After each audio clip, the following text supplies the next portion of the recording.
دايما بسأل نفسي سؤال: ليه في أغنياء وليه في فقراء؟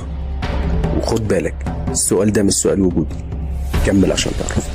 ليه 1% من الناس معاهم نص فلوس العالم وانت بتسأل نفسك أنا فين من كل ده؟ الموضوع مش صدفة، دي حاجة اسمها نظرية الاستحواذ.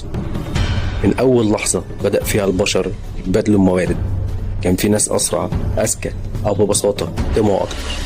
اللي معاه أكتر بيقدر يستحوذ على أكتر. بيسموها كمان لعبة التراكم.